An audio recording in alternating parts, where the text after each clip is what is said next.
This week, the leaders of the 21 APEC nations are gathering in the Russian city of Vladivostok. Russia has spent $20 billion on the port city in a push to become a bigger player in the Asian markets.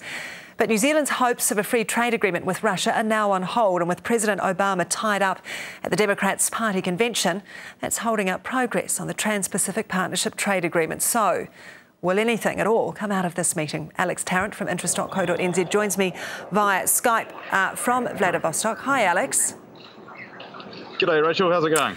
Very well, thank you. Given that Obama isn't there, what can APEC really accomplish, or is this just something of a talk shop, really?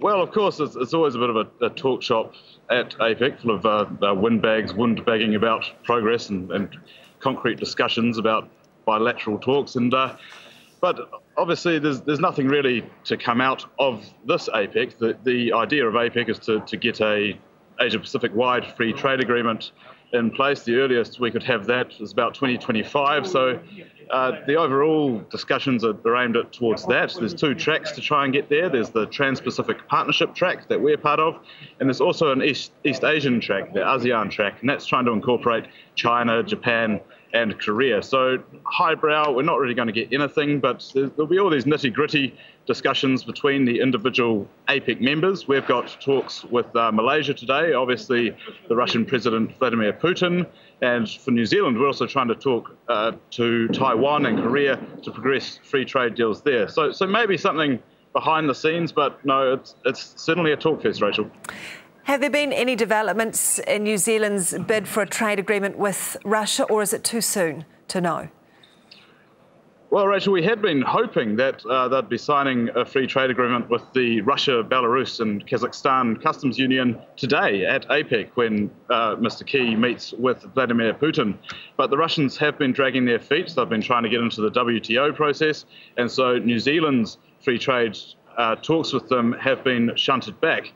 Now, it's hoped that we can get something by the end of the year. The Russian embassy told us in Wellington before we left that that was a definite possibility. And the Russians view the free trade talks with New Zealand as a bit of a pilot project. So hopefully they still see it as a pilot project. Hopefully they still see it as a first priority for them, because they've got the possibility of about 30 other trade agreements that they're negotiating with.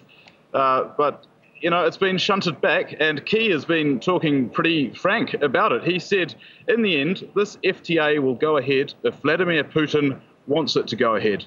It won't if he doesn't. Now, that's pretty frank talk between two world leaders on the world stage in the scheme of things.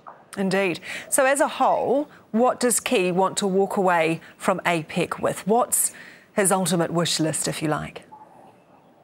Well, he'd probably really like to have discussions with Putin that will come out with a concluding statement saying that we're going to try and get this thing done by the end of the year. That's what he wants. He's striving hard to get it. New Zealand's actually here to talk free trade.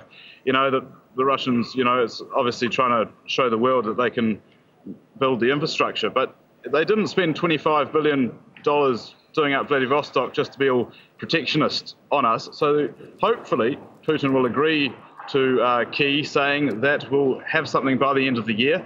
Key will also want to probably announce something about progress with free trade agreements with Taiwan and also possibly Korea. But the Putin meeting today, that's the big one. Hopefully we'll be told we'll have something concrete by the end of the year.